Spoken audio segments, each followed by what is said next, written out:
नहमदुहु व नुसल्ली अला रसूलिहिल करीम अम्मा बाद फ़ाऊज़ु बिल्लाहि मिनश शैतानिर रजीम बिस्मिल्लाहिर रहमानिर रहीम रब्बी इश्रह ली सदरी व यस्सिर ली अमरी वहलुल उक़दतम मिन लिसानी यफ़क़हू क़ौली। नाज़रीन व सामीन किराम, जानते हैं कि मोहम्मदी बेगम से निकाह के मुतल्लिक मिर्ज़ा कादियानी साहब ने जो एक पेशगोई की थी, जिसको उन्होंने अपनी एक बहुत ही अहम पेशगोई भी करार दिया था और बार-बार अपनी किताबों में दोहराया था और यहाँ तक कि उसको अपना सच्चे और झूठे होने के मयार भी करार दिया था। इस पे हमने एक डिटेल्ड लेक्चर पहले दे दिया और अब एक और लेक्चर आज के दिन इस पे इसलिए किया जा रहा है क्योंकि इसके कुछ नुकात ऐसे थे जिस पे मज़ीद अभी वज़ाहत भी ज़रूरी थी। तो पहले अगले नुकात पे जाने से भी पहले मैं उन सामीन और नाज़रीन किराम के लिए जो इस मौज़ू से नावाकिफ़ हैं या ह जिन्होंने हमारा पिछला लेक्चर अभी तक नहीं देखा, उन्हें मुख्तसर बताती चलूँ कि एक बच्ची थी मोहम्मदी बेगम, जो कि मिर्ज़ा ग़ुलाम अहमद कादियानी साहब के मामूज़ाद भाई की बेटी थी और उस बच्ची की जो वालिदा थी, वो मिर्ज़ा ग़ुलाम अहमद कादियानी साहब की चचाज़ाद बहन थी। यानी अपने मामूज़ाद और अपनी चचाज़ाद की बेटी के साथ मिर्ज़ा ग़ुलाम अहमद कादियानी शादी करना चाहते थे और पहले भी हमने कहा कि शादी कोई कबीह अमल नहीं है, पैगाम भेजना कुछ भी गलत नहीं है, मगर इस पूरे मामले के अंदर मिर्ज़ा ग़ुलाम अहमद कादियानी साहब ने एक मजबूर ख़ानदान की मजबूरी का भरपूर फ़ायदा उठाने की कोशिश की और पहले भी हमने मुख्तसरन बताया था कि मिर्ज़ा ग़ुलाम अहमद कादियानी ही के चचाज़ाद भाई थे। यानी जो मोहम्मदी बेगम की वालिदा थी, उनके एक भाई थे मिर्ज़ा ग़ुलाम हुसैन साहब। ये तकरीबन उस वक़्त की बात है जब वो उनको मफ़क़ूदुल ख़बर 25 साल हो चुके थे। तो चूँकि उनकी अपनी औलाद नहीं थी और अहमद बेग साहब ये चाहते थे कि मिर्ज़ा ग़ुलाम हुसैन साहब की जो जायदाद है, उनकी बेवा की बेवा तो नहीं कहना चाहिए, उनकी जो बेगम थी, जो अपने शौहर के हालात से भी नावाकिफ़ थी, उनकी रज़ामंदी के साथ वो जायदाद अपने बच्चे, अपने बेटे के नाम पर मुंतकिल करना चाहते थे, यानी मोहम्मदी बेगम के भाई के नाम पे और उस पर तमाम ख़ानदान राज़ी भी था। वो ख़ानदान के जो लोग थे, ख़ुसूसन जो मोहम्मदी बेगम के मामू थे बाकी के मिर्ज़ा निज़ामुद्दीन साहब, मिर्ज़ा कमालुद्दीन साहब और मिर्ज़ा इमामुद्दीन साहब, इन सब ने तो गिफ्ट डीड साइन भी कर दी थी। इसको हब्बानामा भी कहते हैं। लेकिन उस वक़्त चूँकि ब्रिटिश लॉ के मुताबिक बाकी फैमिली मेंबर्स जो दूर-दराज़ के थे, उनके भी कंसेंट की ज़रूरत थी और उसमें मिर्ज़ा ग़ुलाम कादियानी साहब का नाम भी आता था। तो इस हवाले से अहमद बेग साहब मिर्ज़ा ग़ुलाम कादियानी साहब के पास तशरीफ़ ले गए और उन्होंने अपना मुद्दा बयान किया और मिर्ज़ा ग़ुलाम अहमद कादियानी साहब ने जब देखा कि ये 4-5 हज़ार की जायदाद है, इसकी मालियत कम से कम 4-5 हज़ार है इस वक़्त, तो इतनी आसानी से मैं कैसे गिफ्ट डीड साइन कर दूँ? उन्होंने ये कहा कि मैं इस्तिखारा करके बतलाऊँगा और फिर उस अपने सो कॉल्ड इस्तिखारे के बाद उन्होंने जो डिमांड रखी, वो अहमद बेग साहब को हिलाने के काफ़ी। अच्छा, सबसे पहले ना मैं एक छोटा-सा स्कैन आपसे शेयर करना चाहूँगी। ये जो मिर्ज़ा इमामुद्दीन साहब का ज़िक्र हुआ है, गो कि इसके हवाले से और भी स्ट्रीम्स हुई और उन स्ट्रीम्स में तफ़सीलात भी मौजूद हैं। फिर भी आपसे सीरतुल महदी का एक हवाला शेयर करती चलूँ। सीरतुल महदी जिल्द नंबर 1 का सफ़ा नंबर 30। अच्छा, ये हवाला लगाने का मकसद ये है कि हम आपको ये बताएँ कि ये जो मिर्ज़ा कादियानी साहब के चचाज़ाद मिर्ज़ा इमामुद्दीन साहब थे, ये वही इमामुद्दीन साहब थे जो कि इस वाक़ये के मुताबिक ये वो मिर्ज़ा इमामुद्दीन है जो कि मिर्ज़ा कादियानी साहब को बकौल उनके बहला-फुसलाकर, धोखा देकर, उनके दादा की पेंशन लेकर कादियान से बाहर ले गए और फिर सारा रुपया भी उड़ाकर ख़त्म कर दिया और फिर मिर्ज़ा कादियानी जी को छोड़ दिया। तो नाज़रीन व सामीन किराम, वो इमामुद्दीन साहब जो इतने बेईमान भी थे, वो इमामुद्दीन साहब जो इतने बददियानत भी थे और वो इमामुद्दीन साहब जो पैसों के मामले में बहुत लालची भी वाक़या हुए थे। उन्होंने भी इस गिफ्ट डीड को साइन कर दिया। उन्होंने भी इसमें कतई कोई एतराज़ नहीं लगाया। मगर जब बारी आई मिर्ज़ा ग़ुलाम कादियानी साहब की, तो उन्होंने क्या किया? उन्होंने अहमद बेग से कहा कि जब मैंने इस्तिखारा किया तो मुझे मालूम ये हुआ कि इस हिब्बानामे पर मैं दस्तखत उस सूरत में कर सकता हूँ कि तुम अपनी बेटी का निकाह मुझसे कर दो। यानी अपनी इस ख़्वाहिश को उन्होंने खुदा का इल्हाम बनाकर पेश कर दिया। अच्छा, मिर्ज़ा साहब का तो ये हमेशा से वतीरा रहा था। अगर उनकी इस पेशगोई के अलावा और भी कोई पेशगोई उठाकर देखें, तो किसी न किसी हवाले से अगर अपनी कोई ख़्वाहिश वो पूरी करना चाहते थे, अपना रोब झाड़ना चाहते थे, किसी से कोई दौलत हथियाना चाहते थे या कोई भी ऐसा और काम करवाना चाहते थे, तो उसको वो अल्लाह ताला का इल्हाम करार देते। जैसे मेरे साहब की बेगम साहिबा ने जब कहा कि मकान नया बनवाना है, आपको याद होगा कि ताउन के दिनों में उन्होंने मकान की एक्सटेंशन के लिए हज़ारों रुपए का चंदा अपने मुरीदैन से माँगा और उसके लिए भी उन्होंने इल्हाम और खुदा तआला की तरफ से इश्तिहार दिया। इसी तरह जब कोई चीज़ उनकी बेकार हो जाती है और उसको उन्होंने एक साइड पे लगाना होता तो वो कहते कि अल्लाह ने तो इल्हाम किया कि ये चीज जो इस्तेमाल करेगा उसके लिए बहुत ही बरकत और इनामात वाली होगी। और फिर क्या होना था जी, जब इतनी बाबरकत और इनामात से भरपूर चीज करार दे दी जाती थी, तो फिर मिर्जा साहब के जितने भी मुरीदान थे वो उस चीज पे टूट पड़ते और उसको ले लेते और फिर बड़ी अकीदत के साथ उसको रखते और मिर्जा साहब का काम निकल जाता। अब इसी तरह जब मिर्जा गुलाम कादियानी साहब चाहते थे कि एक और शादी करें और शादी के लिए उनको जो बच्ची पसंद आ रही थी वो उन्हीं के कजन की बेटी थी, तो उन्होंने सोचा कि क्यों ना एक मरतबा फिर अल्लाह के इल्हाम का सहारा लिया जाए, लोगों को डराऊंगा, अल्लाह की तरफ से वईद सुनाऊंगा, उनको कुछ इनामात की तरगीब भी दिलाऊंगा, तो शायद इस तरगीब और तरहीब के बाद वो लोग मान जाएं और हो सकता है कि मेरी ये ख्वाहिश तीसरे जोजा वाली पूरी हो। अच्छा जी, उसके बाद उन्होंने क्या किया, उन्होंने पहले सौदाबाजी करने की कोशिश की, जैसा कि हम पिछली स्ट्रीम में भी बता चुके, और जब उनकी सौदाबाजी कारगर ना हुई तो फिर ब्लैकमेलिंग शुरू कर दी। और ब्लैकमेलिंग में उनका हथियार क्या होता था कि बुरा भला कहते थे, कोसते थे और उसके बाद फिर उनके ऊपर मुसीबतों का पहाड़ टूटने की बात करते हुए मौत की धमकी लगाते थे। तो यहाँ पर भी ऐसा ही हुआ और इस सिलसिले में हमने पिछली स्ट्रीम के अंदर बहुत ही इंटरेस्टिंग खतूत भी पेश किए मिर्जा गुलाम कादियानी साहब के, जो उन्होंने इस बच्ची के वालिद को लिखे, उसके अलावा उनकी वालिदा को लिखे, उसके अलावा इस बच्ची की फूफो को लिखे, अच्छा ये सारे खानदान के दूसरे अफराद को भी लिखे। इसके अलावा उन्होंने बहुत से इश्तिहारात भी अपनी किताबों में छपवाए जिसमें अपने ही बेगम और अपने ही बेटों को धमकियां भी देते रहे कि ये चूंकि खानदान का मामला है और मैं ये शादी करना चाहता हूँ, और बकौल मिर्जा कादियानी साहब के उनके खुदा ने उनको मुतल्लिफ फरमा दिया था कि ये निकाह होकर रहेगा, अंजामकार मोहम्मदी बेगम उनके पास आएंगी, तो अपनी बीवी और बेटों को भी मुतनब्बे किया कि अगर तुमने, क्योंकि ये खानदान का मामला है, तुम्हारे रिश्तेदार हैं वो लोग, अगर तुमने उन्हें फोर्स ना किया और फोर्सफुली मेरा निकाह उनसे ना करवाया तो अंजाम कार्य होगा कि फिर तुम लोगों को भी मैं ना सपोर्ट करूंगा ना तुम्हारे साथ रहूंगा। यानी कि बेगम को भी तलाक की धमकी और बेटों को भी आग करने की धमकी दी, और ना सिर्फ ये धमकी दी बल्कि आगे चल के हमने ये भी देखा कि उन्होंने अपने इन तमाम मजमूम मकासद को अमली जामा भी पहनाया। अच्छा जी, इस खतों की दामत का तो तफसीली जिक्र हम अपने लेक्चर के फर्स्ट पार्ट में कर चुके हुए, तो मैं वो सारा का सारा दोबारा से तो आपसे डिस्कस नहीं करना चाहती, सिर्फ दो पॉइंट्स जो अहमद बेग के नाम मिर्जा कादियानी साहब ने पहला खत लिखा था उसमें से सिर्फ दो नुकात पे बात करना चाहती हूँ। एक तो ये कि मिर्जा कादियानी साहब ने उस खत में लिखा था कि उसकी जमीन मलकियत जिसका हमें हक पहुंचता है, यानी कहना क्या चाहते थे कि ये जो जायदाद, ये जो प्रॉपर्टी है जो कि मिर्जा गुलाम हुसैन के नाम की थी, उनके चचाजाद भाई के नाम पे थी, उसमें मिर्जा गुलाम कादियानी साहब को हक पहुंचता है।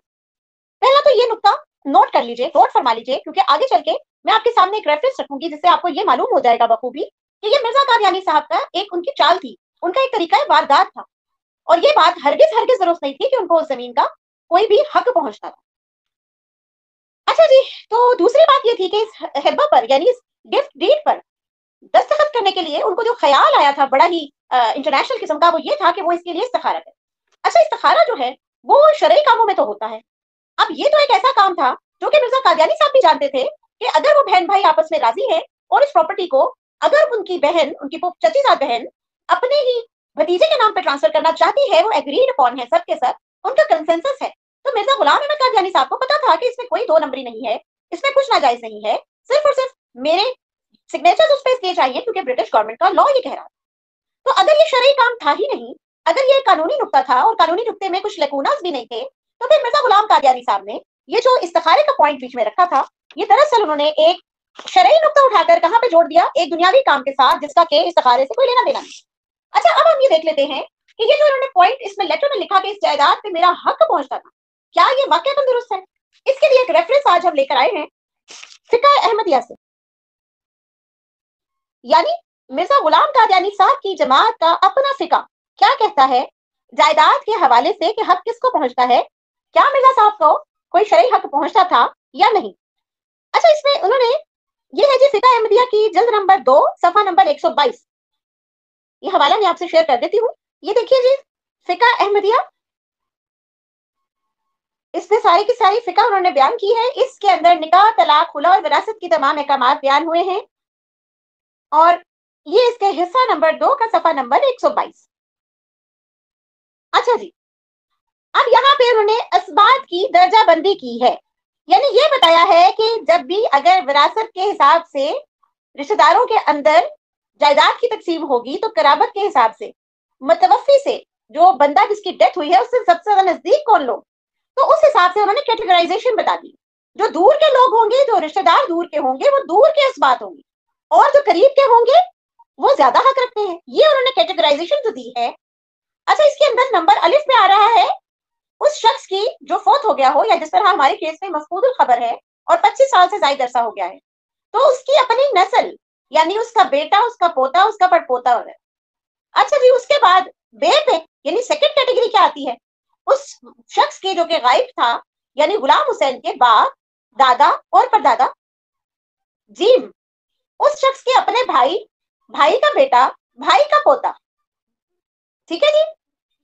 चौथे नंबर पे कैटेगरी आ रही है चचा, चचा का बेटा और चचा का पोता।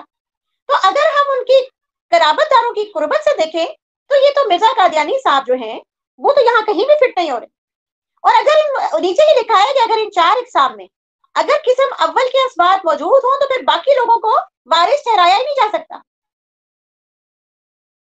अब यहाँ पर देखिए कि उस मतवसी के भाई मौजूद हैं, उस मतवसी के भाइयों की औलाद मौजूद है जो कि जीम पे मौजूद है, तो फिर और तो कोई उसके अंदर शामिल नहीं होता। यानी शरई तौर पर अगर हम शरई नुक्ता निगाह से देखें तो मिर्जा गुलाम कादियानी साहब का इस सारे मामले से दूर दूर तक कुछ लेना देना नहीं। उनका इस प्रॉपर्टी में डायरेक्ट कोई हिस्सा नहीं बनता था, उनके अपने फिका की कैटेगराइजेशन के मुताबिक भी। अच्छा जी, अब हम चलते हैं आगे। इस्तिखारे के हवाले से तो मैंने आपको बता दिया कि ये भी इनका एक ड्रामा था। अब इस ड्रामे के अंदर ही से एक सवाल निकलता है और मैं चाहूंगी कि अहमदिया बहन भाई, हमारे अहमदिया कल्ट के जो बहन भाई हैं, अगर वो मेरा प्रोग्राम सुन रहे हैं या बाद में भी सुनेंगे तो जरा गौर से सोच समझ के बताएं कि मिर्जा साहब की इस पूरी तादाद में जो मिर्जा गुलाम हुसैन की थी, या उसका हक उसकी बीवी को था या उसका हक उसके बहन भाइयों को था, और वही उसके करीब तरीन जो कराबतदार बनते हैं वो वही थे। अब मिर्जा साहब का इसमें कोई शर्म तो हक भी नहीं बनता था। फिर मैं आपको बताती चलूं कि सिर्फ लॉ की वजह से उनके सिग्नेचर्स की अहमियत थी। तो जब शरई हक था ही नहीं तो फिर इस्तिखारा किस लिए कर रहे थे, इसका कोई शरई जवाज बनता है? ये है जी मेरा सवाल है मेरी बहन भाइयों से, और अगर बनता है तो आप हमें जरूर बताइए। अगर नहीं बनता तो फिर ये याद रखिए कि ये सरासर जुल्म था, नाइंसाफी थी, धांधली थी, धोखाधड़ी थी। मिर्जा गुलाम कादियानी साहब इस हिबानामा में इस्तिखारे के साथ एक शर्त लगाते हुए उन लोगों को मजबूर कर रहे थे, उन्हें फोर्स कर रहे थे कि मिर्जा कादियानी साहब की तीसरी जोजा वाली ख्वाहिश पूरी करें। अब आप लोग इंसाफ का दामन हाथ में ले और अपने दिल पे हाथ रख के ये जवाब दें कि क्या ऐसा शख्स जो मामूर मिनल्लाह हो, ऐसा शख्स जो इमाम मेहदी हो, ऐसा शख्स जो मसीह होने का दावेदार हो, क्या अल्लाह ताला उसको इस तरह की नाइंसाफी करने का हुक्म दे सकते हैं? क्या ऐसा जुल्म, धांधली, नाइंसाफी रब के हुक्म से हो सकता है?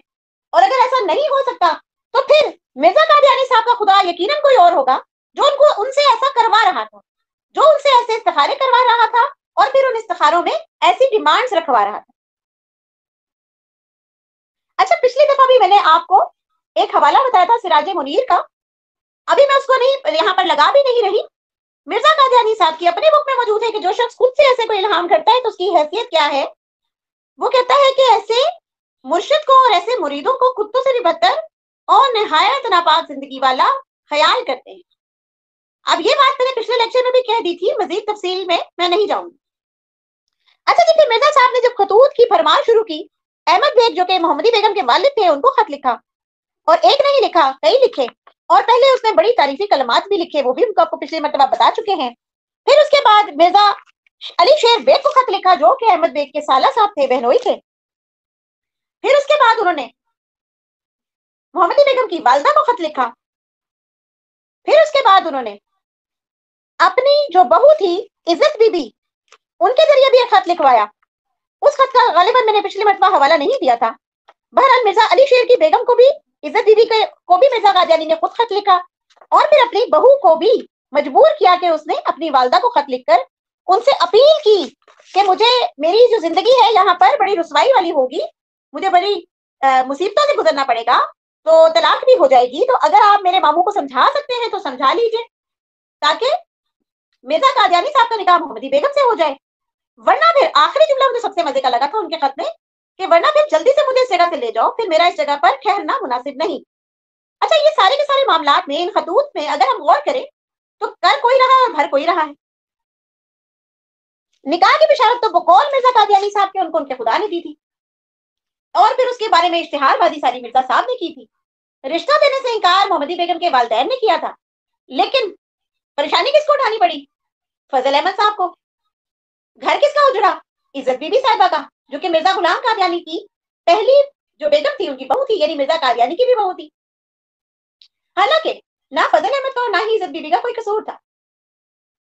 अच्छा, ये सारे के सारे मामले में जैसा कि पिछली मरतबा भी हमने देखा कि मिर्जा साहब के खुदा ने उनको बताया था कि ये निकाह जरूर होगा और अंजाम कार मोहम्मदी बेगम उनके निकाह में आएगी, मगर मुझे लगता है मिर्जा कादियानी को यकीन नहीं था, क्योंकि अगर उनको अपने खुदा पे यकीन होता तो वो बार बार इतने लेटर्स लिखकर पूरे खानदान के लोगों को ना हिलाते, वो दर दर पे जाके दरवाजे ना खटखटाते।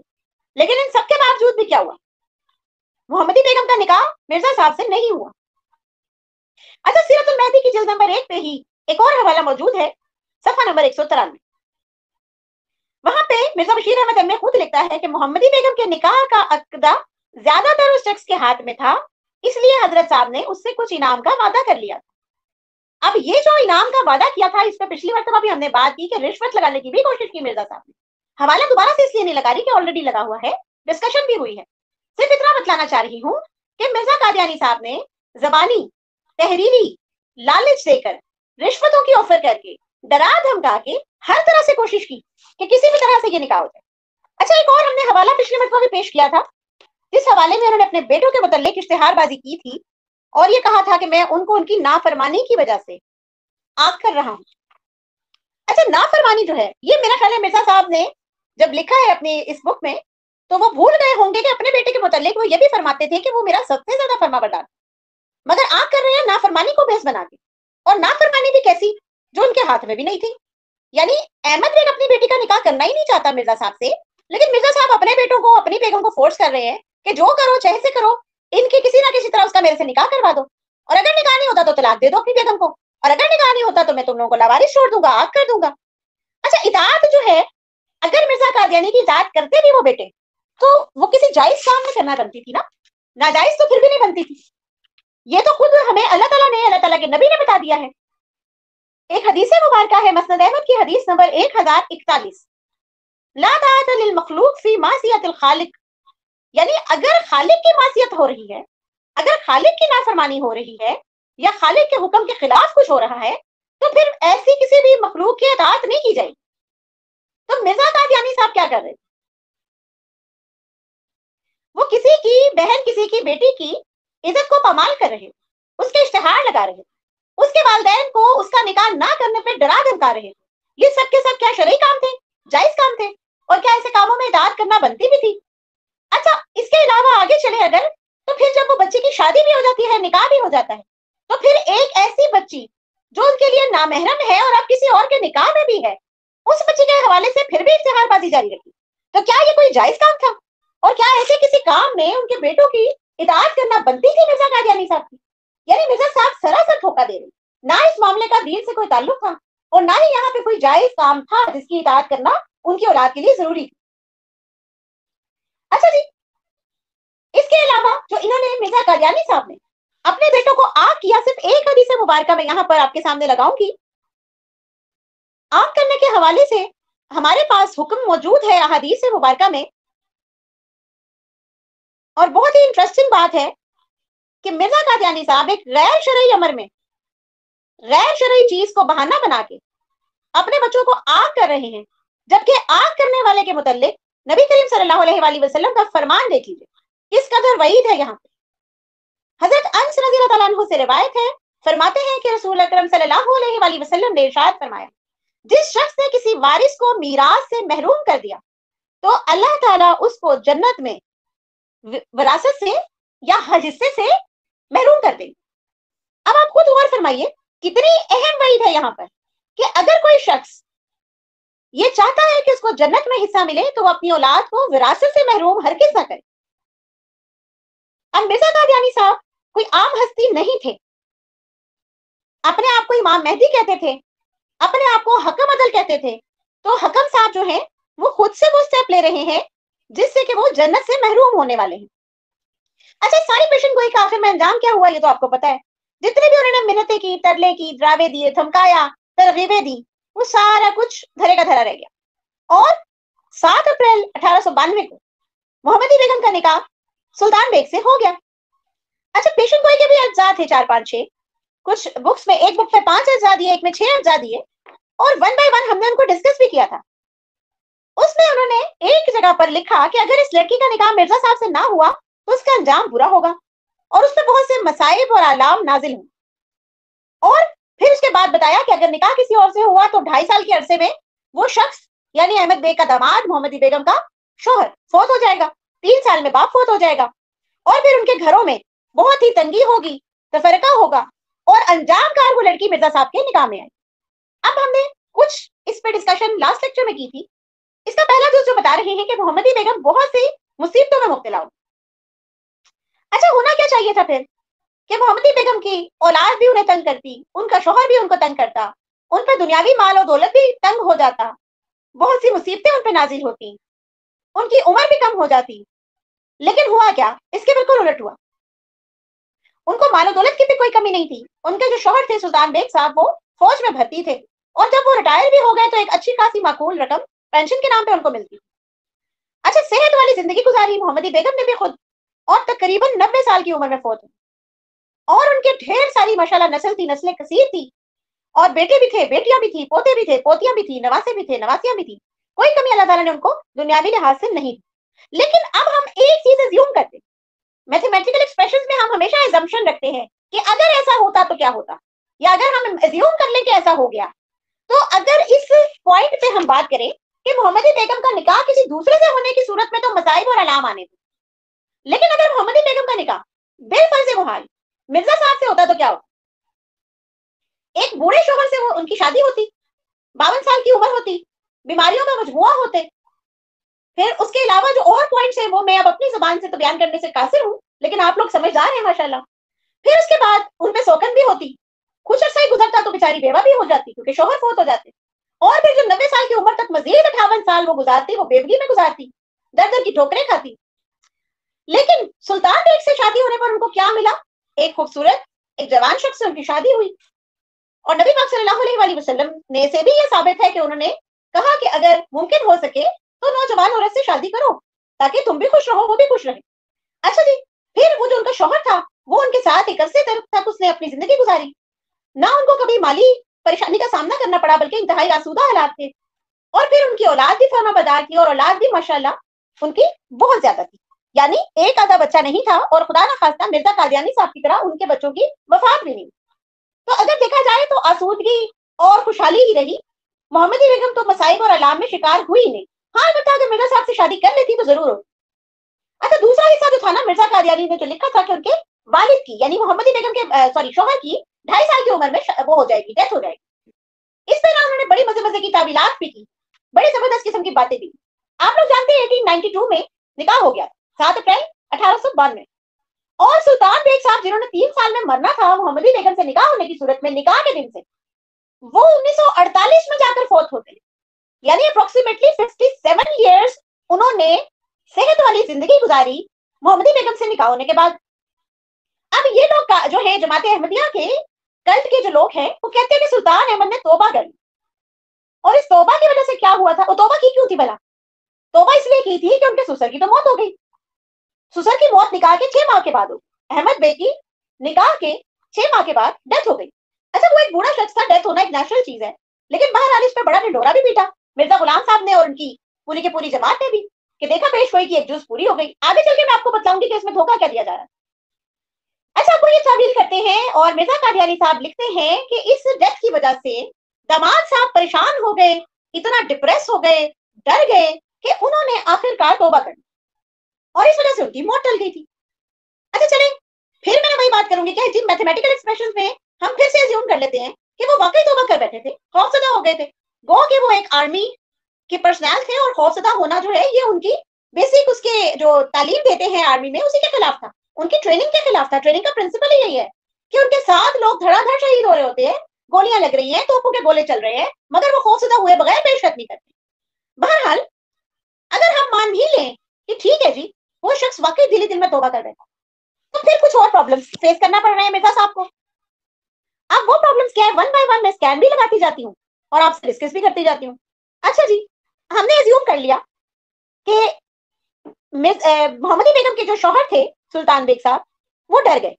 अब हम देखना ये चाहेंगे कि वो डरे आखिर किस वक्त पे थे, किस डेट पे डरे होंगे, कुछ ना कुछ तो हवाला मिलना चाहिए ना। मिर्जा कादियानी साहब को उनका रब इतना कुछ बता देता था। अच्छा, यहाँ पर वो अब बता रहे हैं हवाला है जी रूहानी खजाइन जिल्द नंबर 6 सफा नंबर 375। ये हवाला पिछली स्ट्रीम में भी पेश किया था, लेकिन अभी सिर्फ एक एक लाइन इनकी पढ़ के आपको मैं एक सीक्वेंस बताना चाह रही हूँ, क्योंकि मिर्जा साहब ने ये फरमाया कि वो खौफजदा हो गए, ताइब हो गए और उनकी मौत टल गई। हम देखना चाह रहे हैं कि वो खौफजदा कब हुए। अच्छा, इस हवाले में वो लिखते हैं कि मिर्जा अहमद बेग होशियारपुरी की निस्बत मिर्जा अहमद बेग होशियारपुरी के दामाद की मौत की निस्बत पेश गोई, जो पट्टी जिला लाहौर का बाशिंदा है, जिसकी मियाद आज की तारीख से जो 21 सितंबर 1893 है, करीबन 11 महीने बाकी रह गई। यानी यहां तक मिर्जा कादियानी साहब को यकीन है कि वो जरूर मरेंगे, क्योंकि बकौल मिर्जा साहब के फिर उन्होंने अभी यहां तक तो तौबा नहीं की और 11 महीने इस पेशन गोई के पूरा होने में और इसकी मियाद के पूरा होने में बाकी है। अब ये नोट करते जाइएगा नाज़रीन, पॉइंट टू बी नोटेड कि 11 महीने रह गए हैं, अभी तौबा नहीं की गई शायद, गालिबन यकीनन, क्योंकि मिर्जा साहब अभी भी उनकी मौत की पेशन गोई कर रहे हैं। अच्छा जी, अब इससे अगला हवाला हम पेश करते हैं। यह हवाला रूहानी खजाइन जिल्द नंबर 11 का हवाला है। चूंकि मैं इसका पूरा पेज लगा रही हूं तो उसमें मुझे थोड़ा सा टाइम लग जाता है, और पूरा पेज लगाने का मकसद यह है कि कोई भी अहमदी बहन भाई एतराज ना कर पाए कि शायद ये कहीं से कटिंग इन्होंने खुद से कहीं से बना दी। रूहानी खजाइन जिल्द नंबर 11 सफा नंबर 31, किताब का नाम अंजामे आत्म। अब यहाँ पे क्या लिख रहे हैं, मैं बार बार कहता हूं कि नफ्स से पेश गोई दामाद अहमद बेग की तकदीरें मुबरम है। अब ये कब लिख रहे हैं, अहमद बेग साहब को फौत हुए अब 4 साल का अरसा गुजर चुका है। 1896 की ये तहरीर है, इसमें भी वो क्या कह रहे हैं कि ये तकदीरें मुबरम है, इसकी इंतजार करो, और अगर मैं झूठा हूं तो ये पेशन गोई पूरी नहीं होगी और मेरी मौत आ जाए। यानी अहमद बेग के दामाद के मरने की जो पेशन गोई है, ये एक ऐसी तकदीर है जो किसी सूरत नहीं टल सकती, और ये बात अब कब की जा रही है, 1896 में। 1896 में यानी निकाह को भी 4-4.5 साल गुजर गए, अभी तक भी मिर्जा अहमद बेग के दामाद साहब ने गालिबन यकीनन तौबा नहीं की, क्योंकि मिर्जा कादियानी साहब उनके मरने की पेशन गोई कर रहे हैं। अच्छा जी, आगे चलते हैं। इसके बाद एक मरतबा फिर उन्होंने इसी पेशन गोई को दोबारा दोहरा दिया, और अब जो तहरीर मैं आपके सामने पेश कर रही हूं ये है 1897 की, यानी 5 साल गुजर गए निकाह को, और मिर्जा साहब क्या कह रहे हैं, रूहानी खजाइन जिल्द 11 सफा 338, जमीमा रिसाला अंजाम आत्म। याद रखो कि इस पेश गोई की दूसरी जुज पूरी ना हुई तो मैं हर एक यक बद से बदतर ठहरूंगा। अहमको, ये इंसान का इफ्तरा नहीं, ये किसी खबीस मुफ्तरी का कारोबार नहीं, यकीनन समझो कि खुदा का सच्चा वादा है, वही खुदा जिसकी बातें नहीं टलती।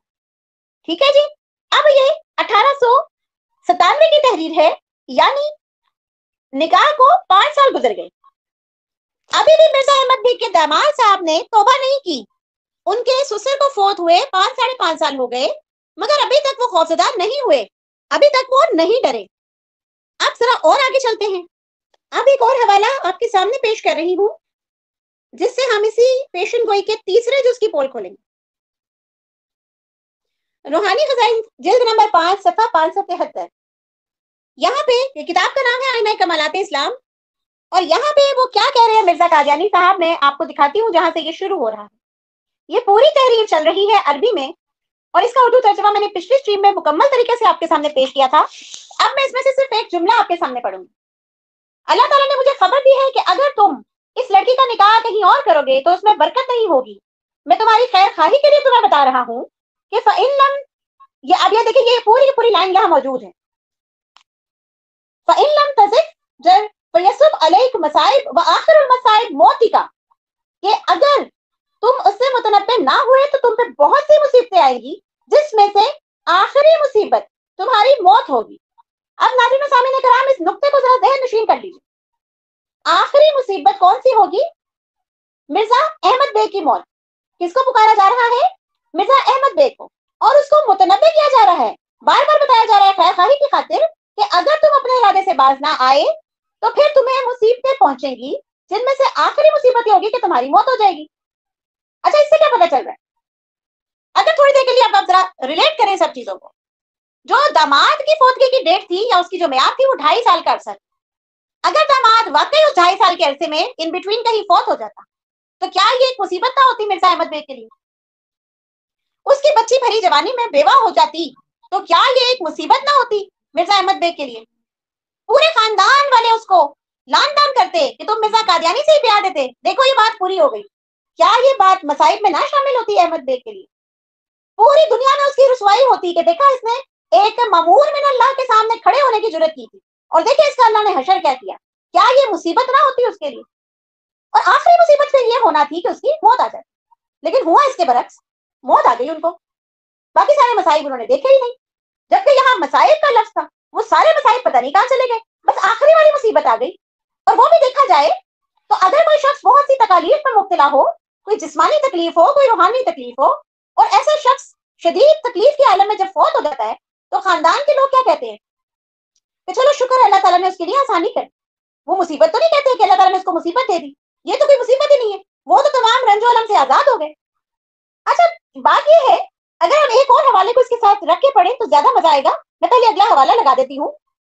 ये हवाला है रूहानी फजाइल के जिल्द नंबर 5 का ही, और सफा है 250। हवाला 2 सफों का है, ये आप देख लीजिए। जिल्द नंबर 5 आईना कमालात इस्लाम, सफा नंबर 285। और यहाँ पे वो सारी की सारी बात कर रहे हैं। अच्छा जी, ये बात असल में कर रहे हैं एमडी उसके मोहम्मदी बेगम के मामू से, उसको मुखातिब करके कह रहे हैं कि मामू हो तो ऐसे हो। बहरहाल आगे क्या लिखते हैं वो सारी बात के आखिर में कि जब अगर इन्होंने निकाह किसी और शख्स से कर दिया, कि सारी की सारी तहरीर आ गई, आखिर में क्या कह रहे हैं, इस्तिखारे का लिख दिया, सारा कुछ लिख दिया। और ये देखिए कि अगर इस निकाह से इनहराफ किया, अगर ये इस निकाह से इनहराफ किया तो इस लड़की का अंजाम निहायत बुरा होगा। और अंजाम बुरा क्या होगा कि रोजे निकाह से 2.5 साल तक जिस शख्स से ब्याही जाएगी और उसका वालिद इस दुख्तर का 3 साल तक फौत हो जाएगा और उनके घर पे तफरका और तंगी और मुसीबत पड़ेगी। और दरमियाने जमाने में भी इस दुख्तर के लिए कई करामत और गम के अमर पेश आए। अच्छा, इस हवाले से भी हमें क्या पता चल रहा है कि पहले किसने फौत होना है, दामाद ने, और बाद में किसने फौत होना है, ससुर ने। ठीक है जी, इस तहरीर के अंदर भी यही फरमाया मिर्जा कादियानी साहब ने। लेकिन हुआ क्या, आखिरी मुसीबत वो आनी थी जब मिर्जा अहमद बेग की डेथ होनी थी, तो वो पहली मुसीबत हो गई और बीच वाली मुसीबतें आई कोई ना। तो मिर्जा कादियानी साहब ने जितनी भी बातें की हैं, दरअसल जितने भी चूज हैं उनकी पेशन गोई के, वो बड़ी बुरी तरह से फेल हुए हैं। आखिरी मुसीबत आने की बजाय बीच में से एक मुसीबत आ गई, और वो उनके लिए तो मुसीबत थी भी नहीं, क्योंकि वो तो इस दुनिया से ही आजाद हो गए, वो तो तमाम परेशानियों से ही आजाद हो गए, उसको तो मुसीबत कहना ही बिल्कुल बेजा होगा। अच्छा, चौथा जो तंगी और तफरके का जो था वो मैंने सारा तो आपसे बयान कर दिया तकरीबन, फिर भी बताती चलूं कि तंगी आई कहाँ पे थी। सिर्फ नाजरीन को, नाजरीन सामीन को थोड़ा सा मुतवज्जे करना चाह रही हूँ कि ये तंगी, तफरका, परेशानी, मुसीबत, ये रंजो अलम, ये आना था कहाँ पे, मदी बेगम पे। अभी जो हवाला लगाया उसमें भी यही लिखा है कि ये 2.5 साल में फौत होगा शोहर, उसका बाप जो है वो 3 साल में फौत होगा, और इन बिटवीन भी बहुत से रंजो अलम आए। मगर हुआ क्या, वो रंजो अलम कहाँ पे आए, तफरका कहाँ पे हुआ, घर किसके टूटे, तफरका डालना था मोहम्मदी बेगम के खानदान में, डल गया मिर्जा कादियानी के घर में, अपनी बेगम को तलाक दे दी, अपने दोनों बेटों मिर्जा सुल्तान अहमद और फजल अहमद को याद कर दिया। और हवाला मौजूद है, ये कोई भी बात हम खुद से नहीं कर रहे, सीरतुल मेहदी के जिल्द नंबर 1 के सफा 29 पे मौजूद है। अच्छा, फिर उनके जो मिर्जा कादियानी ने अपने ही बेटे फजल अहमद से उसकी अपनी बीवी को तलाक दिलवा दी, तो तफरका कहाँ पड़ा, फजल अहमद के घर में, मिर्जा कादियानी के अपने बेटे के घर में।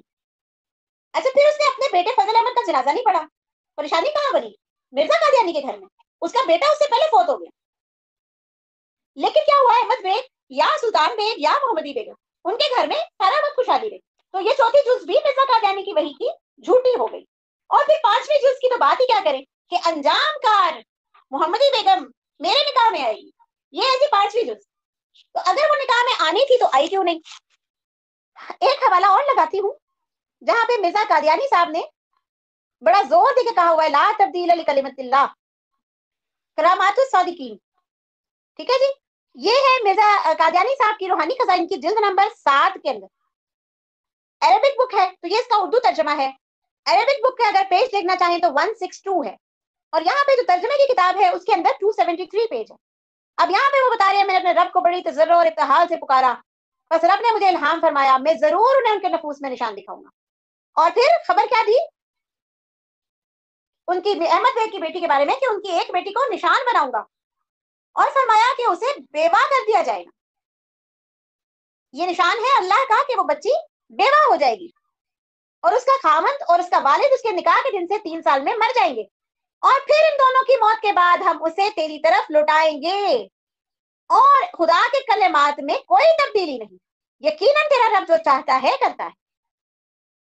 अब ये सारी की सारी जो बात है ये अल्लाह ताला की तरफ से, अपने खुदा की तरफ से मिर्जा कादियानी साहब लिखकर हम सबको बता रहे हैं। तो वो जो बेवा होने वाला मामला है वो पता नहीं कहां चला गया। ये वो तकदीर थी जो मुबरम थी, जो टलनी नहीं थी। और फिर कहने वाला कौन है? बकौल मिर्जा कादियानी साहब के उनका रब, उनका खुदा। उनका खुदा ही वैसे कुछ अजीब सा था, लेकिन बहरहाल मैं उस पर मजीद बात बाद में करूंगी। अभी एक और हवाला देखते हैं। आज की स्ट्रीम का हमारा ये 10वां हवाला है। आज हमने हवाले जो है ना बहुत कम रखे हैं। वो है इश्तिहारात जिल्द नंबर 1 सफा नंबर 399। यहाँ पे भी यही कह रहे हैं कि नफ्स पेश गोई यानी इस औरत का इस आजिज के निकाह में आना भी तकदीर मुबरम है जो किसी तरह नहीं टल सकती, क्योंकि इल्हाम इलाही में ये फिक्रा मौजूद है, ला तब्दील अली कलिमतिल्लाह, यानी मेरी ये बात हरगिज नहीं टलेगी। और फिर वो आगे चल के लिख रहे हैं कि अल्लाह ने फरमा दिया कि मैं इस औरत को उसके निकाह के बाद वापस लाऊंगा और तुझे दूंगा और मेरी तकदीर कभी नहीं बदलेगी और मेरे आगे कोई बात अनहोनी नहीं और मैं सब रोकों को उठा दूंगा। यानी इस मामले के नफाज में जो जो चीज मना कर रही है, रुकावट बन रही है, वो सब कुछ अल्लाह ताला उठा देंगे बकौल मिर्जा कादियानी साहब। अभी 2 हवाले हम और देखते हैं इसी उसमें मजमून में, फिर आगे चल के मजीद इस पे डिस्कशन करते हैं। अब तक 2 बातें तकदीर मुबरम हो चुकी हैं।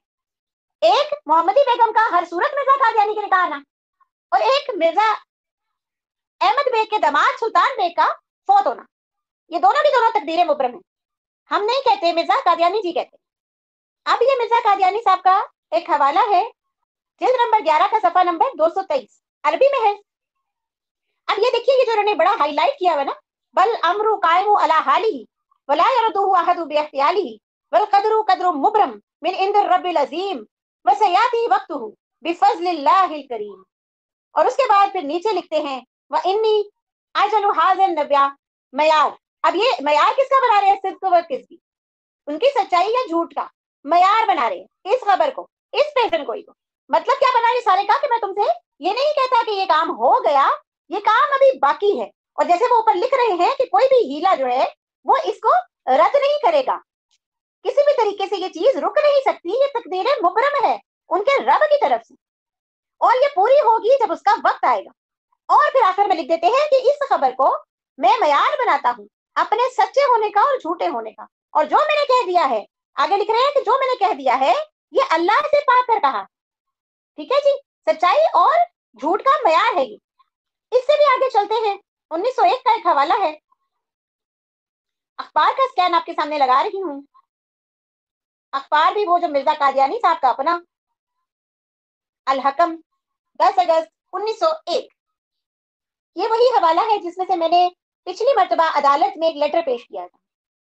अदालत में जो मिर्जा कादियानी का बयान हुआ था, ये देखिए यहाँ पे क्या कह रही हैं। अहमद बेग की दुख्तर की निस्बत जो पेश गोई है वो इश्तिहार में दर्ज है और एक मशहूर अमर है, यानी ये बहुत ही मशहूर बात है, कोई गैर मारूफ बात नहीं है। और वो है कौन? वो मिर्जा इमाम दीन की हमशीरा जादी है, यानी उनकी भांजी है। जो खत बनाम मिर्जा अहमद बेग कलमा फजले रहमानी में है वो मेरा है और सच है। वो जो खतूत पिछली मर्तबा मैंने आपके सामने रखे थे उनके मुतालिक मिर्जा कादियानी जी क्या लिख रहे हैं कि जो अहमद बेग के नाम खत है जो कि कलमा फजले रहमानी में है वो मेरा है और सच है। आगे देखिए, गौर तलब बात, वो औरत मेरे साथ ब्याह ही नहीं गई मगर मेरे साथ उसका ब्याह जरूर होगा, जैसा कि पेश गोई में दर्ज है वो सुल्तान अहमद से ब्याही गई जैसा कि पेश गोई में था। ये जरा नुक्ता गौर फरमाइएगा। वो कह रहे हैं कि अभी तक तो उसके साथ मेरा ब्याह नहीं हुआ मगर जरूर होगा जैसा कि पेश गोई में, और अभी वो किससे ब्याही गई है? सुल्तान बेग से, जैसा कि पेश गोई में था। अब ये बड़ा अहम नुक्ता है, इसमें मैं आगे चल के भी बात करूंगी कि बकौल मिर्जा कादियानी के मुझसे भी उसका निकाह होना है क्योंकि पेश गोई में है, और जिससे निकाह हुआ है वो भी होना ही था क्योंकि पेश गोई में था। अब उन्हें पता था कि ये होना ही होना है, तो फिर काहे को लालच दे रहे थे, फिर काहे को रोक रहे थे, फिर काहे को डर रहे थे? अच्छा जी, 1901 का भी हवाला हो गया। अब चलते हैं एक और हवाले की तरफ जो 1905 का है जी। ये भी अल हकम अखबार का हवाला है, 30 जून 1905। हम नहीं कहते मिर्जा कादियानी जी के अपना अखबार वाले कहते हैं।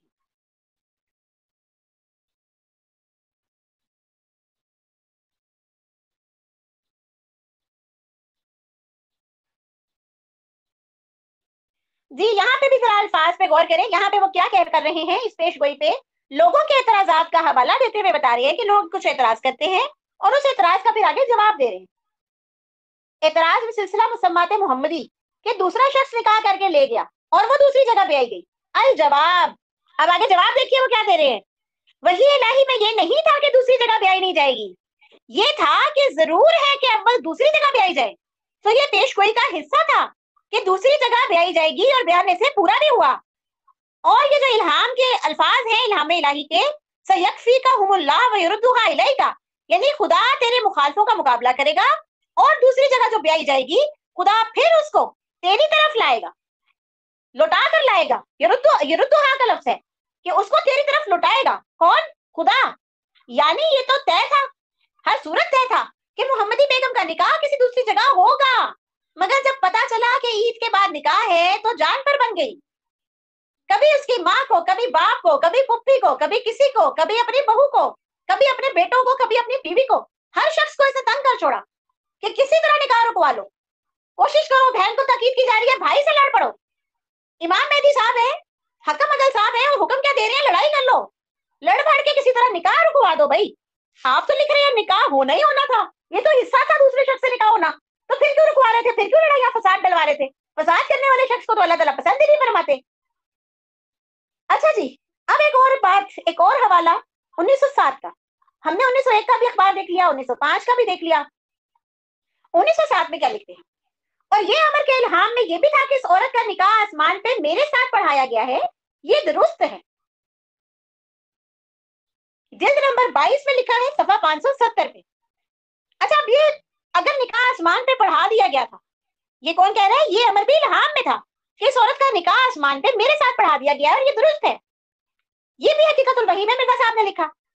अगर ये पेशगोई का हिस्सा भी इसी पेशगोई के अंदर शामिल था तो जैसे बाकी सारे जूस झूठे हुए थे, ये भी झूठा हो गया। और हुआ क्या आखिरकार? आप सब लोग जानते हैं, वाकिफ है कि 26 मई 1908 को मिर्जा कादियानी साहब मोहम्मदी बेगम के हवाले से ख्वाहिशात दिल में लिए दुनिया से रुखसत हुए। उन्होंने हर जायज नाजायज तरीका इस्तेमाल किया, मगर उसके बावजूद वो मनकूहा जो आसमान में जिसका निकाह उनसे पढ़ा दिया गया, वो मिर्जा सुल्तान बेग से उसको छुड़वा नहीं सके। अच्छा, यहाँ पर एक जो बड़ी अहम बात जिसकी तरफ मैं शुरू में तवज्जो दिलवा रही थी कि एक तरह से मिर्जा कादियानी साहब ने अल्लाह ताला की मासियत में कमी नहीं की, सिर्फ इसी पेशगोई के हवाले से देखें तो।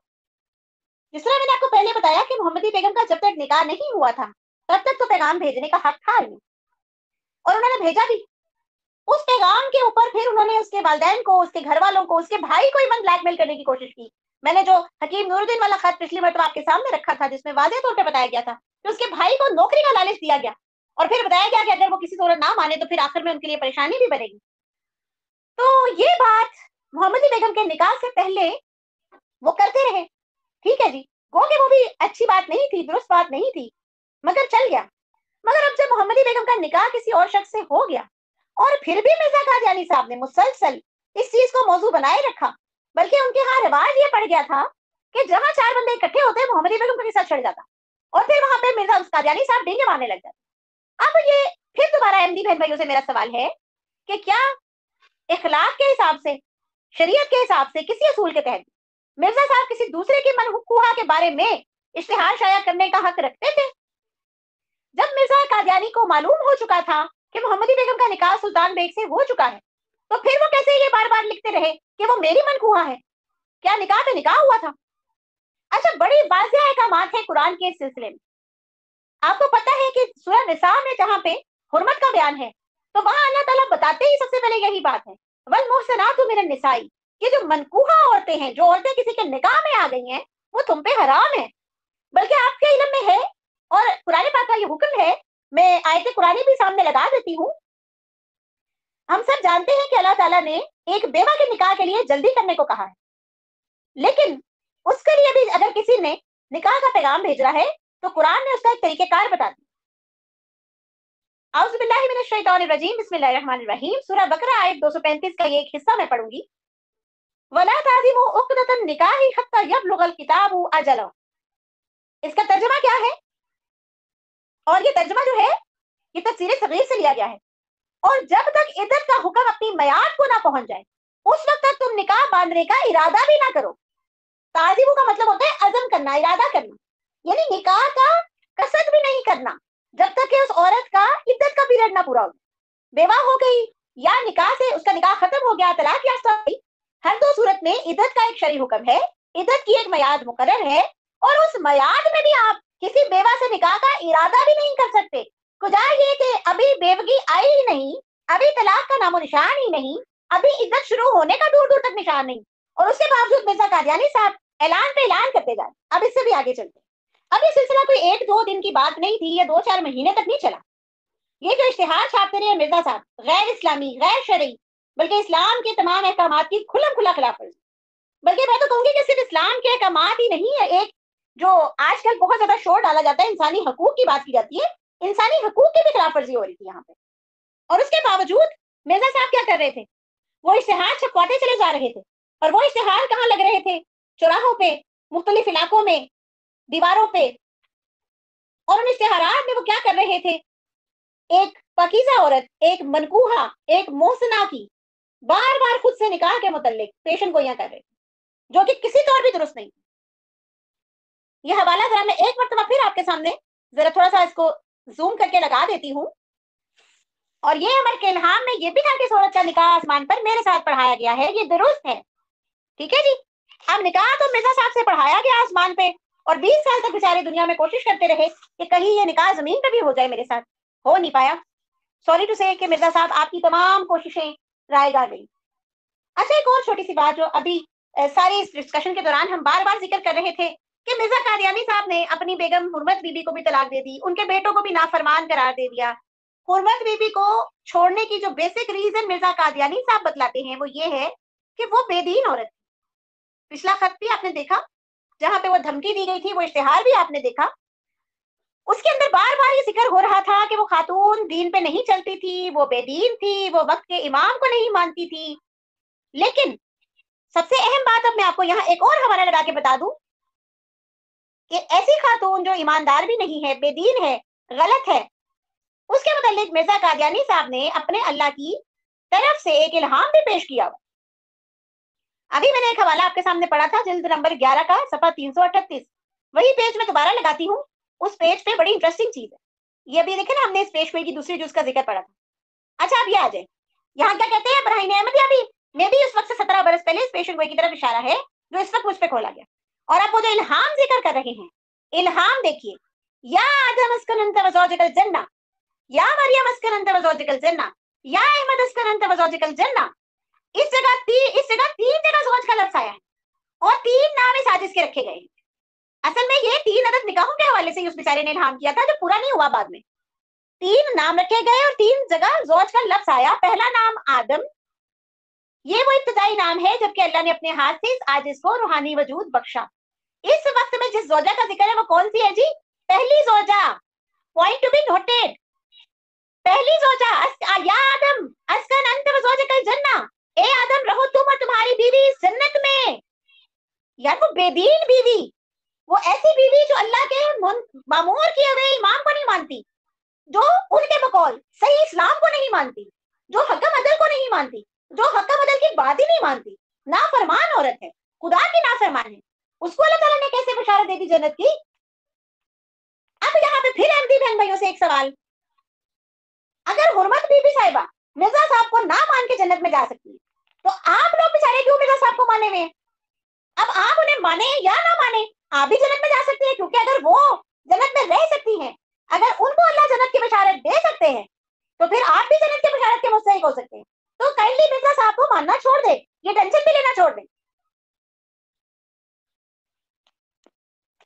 अच्छा जी, इसके बाद एक और नुकता तो मैं पहले भी आपसे बयान कर चुकी हूँ कि दूसरी जगह पर मोहम्मदी बेगम का निकाह हर सूरत में होना।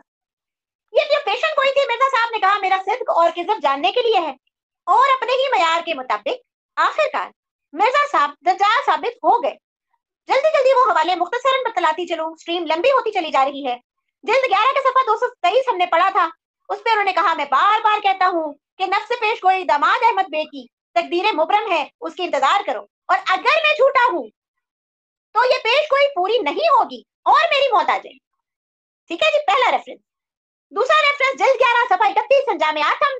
याद रखो, इस पेश गोई की दूसरी जुज सुल्तान बेग की मौत पूरी ना हुई तो मैं हर एक बद से, बल्कि हर यक बद से बदतर ठहरूंगा। रेफरेंस नंबर 3 जिल्द 11 सफा 338। अगर मयाद गुजर जाए और सच्चाई जाहिर ना हो तो मेरे गले में रस्सी और पांव में जंजीर डालना और मुझे ऐसी सजा देना कि तमाम दुनिया में किसी को ना दी गई हो। रेफरेंस नंबर 4 आईना कवायद इस्लाम जिल्द 5 सफा 574। और अहमद बेग की दुख्तर कला का इस आजिज के निकाह में आना, ये पेश गोइयां तेरी तरफ से है तो उनको ऐसे पूरा तौर से जाहिर फरमा जो खलक अल्लाह पर हुज्जत हो और कोर बातिन हासिदों का मुंह बंद हो जाए। अब ये दुआ चल रही है बड़े तजर्रो और इफ्तिहार के साथ। और अगर है खुदावन ये पेश गोइयां तेरी तरफ से नहीं है तो मुझे नामुरादी और जिल्लत के साथ हलाक कर। अगर तेरी नजरों में मरदूद और मलून और दज्जाल ही हूं जैसा कि मुखालिफों ने समझा।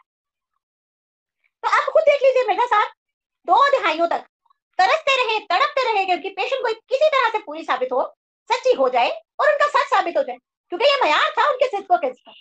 वो चाहते रहे, कोशिश करते रहे, डराते रहे, धमकाते रहे कि किसी तरह मोहम्मदी बेगम उनके हाथ आ जाए, लेकिन वो अपने मकसद में बुरी तरह नाकाम।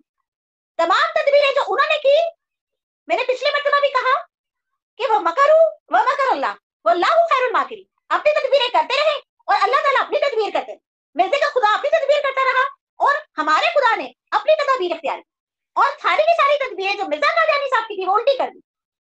ना सुल्तान अहमद साहब मरे, ना मोहम्मदी बेगम मिर्जा साहब के निकाह में आई, और इस तरह मिर्जा साहब अपने मेयार के मुताबिक कज़ाब, दज्जाल, मलून, जलील और रुस्वा, हर एक बद से बदतर और बातिल साबित हो।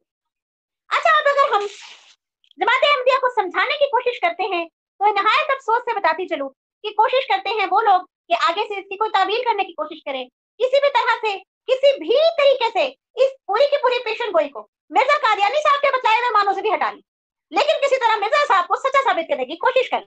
गो कि उनकी सारी तावीलें नाकाम हैं। मगर एक तावील जो वो करते हैं वो ये करते हैं, वो कहते हैं कि जी ये एक रेफरेंस, बल्कि मैं पहले आपके सामने लगाती हूँ और फिर एक्सप्लेन करती हूँ ताकि आपको ज्यादा अच्छे तरीके से समझ आ जाए। मिर्जा कादियानी साहब ने अपने एक इल्हाम का जिक्र किया है। अभी यह हवाला मैंने आपके सामने एक और सिलसिले में लगाया था। अब हम इसको, इस इल्हाम को यहाँ से देखते हैं। मगर जैसा कि हम बयान कर चुके हैं, इस निकाह के ज़हूर के लिए जो आसमान पे पड़ा गया, खुदा की तरफ से एक शर्त भी थी जो उसी वक्त शाया की गई थी, और वो ये थी कि अय्यतुहल मरात तू भी फइन्नल बला अला अकबिक। अच्छा, आप ये क्या कहना चाह रहे हैं इस बात से, इस इल्हाम से क्या साबित करना चाह रहे हैं कि वो जो निकाह मिर्जा कादियानी से आसमान पे पढ़ाया गया, वो कह रहे पढ़ाया गया दुरुस्त है, मगर उसके लिए एक शर्त थी। शर्त क्या थी? कि तौबा की जाती। पर जब उन लोगों ने इस शर्त को पूरा कर दिया तो निकाह फसख हो गया या ताखीर में पड़ गया। अब ये सारी बात कौन बता रहे हैं? अल्लाह ताला बता रहे हैं। इल्हाम का जिक्र हो रहा है और ये क्या बता रहे हैं कि तौबा की वजह से जब लोगों ने इसको पूरा कर दिया, इस शर्त को, तो निकाह फसख हो गया या ताखीर में पड़ गया। अब इस पे जिस तरह कायदे के 14 नुकात है, हम भी कुछ नुकात पेश करते हैं। पहली बात तो ये है कि निकाह में या का लफ्ज लिखा उन्होंने, फसख हो गया या ताखीर में पड़ गया। फसख क्या चीज होती है? एक काम जो हो चुका हो, अगर वो बाद में खराब हो जाए, खत्म कर दिया जाए, तो उसको कहते हैं फसख होना। निकाह फसख होने का मतलब यह हुआ कि निकाह पहले हो गया मगर बाद में फसख हो गया, यानी टूट गया, खत्म कर दिया गया। और दूसरी तरफ लिख रहे हैं या फिर ताखीर में पड़ गया। ताखीर में पड़ना क्या होता है? एक चीज का डिले हो जाना, यानी जिस मुकर्ररा वक्त पे वो होनी थी उस पे वो नहीं हुई बल्कि डिले हो गई। अब तूबी की वजह से इन लोगों ने, यानी कि मोहम्मदी बेगम के खानदान वालों ने, बकौल मिर्जा कादियानी के, हम नहीं कहते मिर्जा साहब कहते, कि जब उन लोगों ने इस शर्त को पूरा कर दिया तो निकाह फसख हो गया या ताखीर में पड़ गया। बात हो रही है इल्हाम से। अच्छा, पहली बात तो ये है कि ये इल्हाम मिर्जा कादियानी को जब हुआ था उस वक्त से लेकर 1907 तक उन्होंने इसको इस वाक्य के साथ जब रिलेट नहीं किया और ये शर्त जब रखी, तो हम फिर से एक असम्पशन का सहारा ले लेते हैं कि वाकई ये शर्त थी, हम ये ज़्यूम कर लेते हैं एक लम्हे के लिए, और उन्होंने इस शर्त को पूरा कर दिया और निकाह फसख हो गया। तो फिर सवाल ये आता है तमाम अहमदी बहन भाइयों से कि मिर्जा कादियानी साहब के खुदा ने उन्हें इस तौबा के बारे में क्यों नहीं बताया, और वो मुसलसल 2 दहाइयों तक ये शोर क्यों डालते रहे कि जरूर भी जरूर आखिरकार अंजाम कार वो मेरे निकाह में आएंगी, ये तकदीर मुबरम है। अच्छा, एक और नुकता भी अब यह इम्तियाज बहन भाई मुझे समझा दे, क्योंकि मुझे तो ये बात समझ में नहीं आ रही कि तू भी एक औरत के हवाले से यहाँ पर जिक्र हो रहा है कि एक औरत तौबा करेगी, तो ये कौन सी फिका में है, किस फिका की किताब में है, क्या फिका अहमदिया में है, या मिर्जा साहब कादियानी ने कहीं लिखा है कि एक औरत किसी गुनाह से तौबा करती है तो उसकी वजह से निकाह टूट जाता है?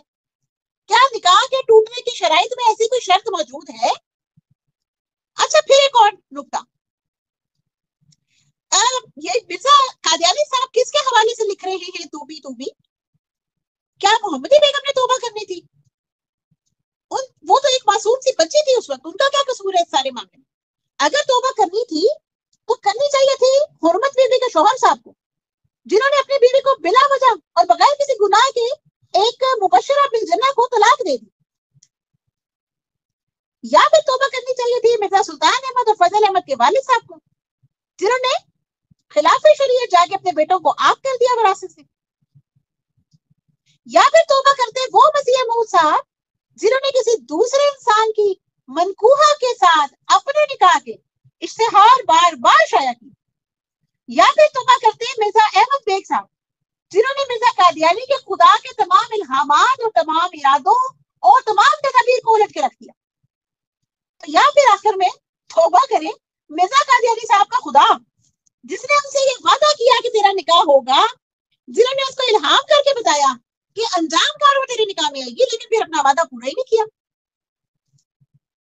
अच्छा, ये भी बात हमें समझ नहीं आई कि तू भी में तौबा की शर्त तो किसी औरत के साथ है, लेकिन मिर्जा साहब लिख रहे हैं यहाँ इसी बुक के अंदर 1907 में कि इन लोगों ने शर्त पूरी कर दी तो निकाह फस्ख हो गया। तौबा की शर्त थी औरत के साथ, लेकिन पूरा उस तौबा की शर्त को कोई और कर रहा है। अच्छा, फिर ये जो तौबा की शर्त है, इसको जिन्होंने पूरा किया, ये इस खानदान के अफराद ने, ये मेरा अगला सवाल है, इन्होंने ये तौबा कर ली बकौल मिर्जा कादियानी साहब की, तो फिर क्या उन्होंने तौबा को इस तरह से जाहिर किया कि मिर्जा साहब से माफी मांग ली थी, या फिर उन्होंने मोहम्मदी बेगम को सुल्तान से तलाक दिलवा दी थी, या फिर सुल्तान साहब ने अगर तौबा की है बकौल मिर्जा साहब के, तो क्या वो मोहम्मदी बेगम को छोड़कर उनको तलाक देके फारिग हो गए थे, या मिर्जा कादियानी के निकाह में देने के लिए तैयार हो गए थे? ऐसा तो कुछ भी नहीं हुआ। अच्छा, ये जो मिर्जा कादियानी साहब ने इसमें लिखा है ना कि निकाह फसख हो गया या ताखीर में पड़ गया, ये तो वैसे ही बड़ा इंटरेस्टिंग जुमला है।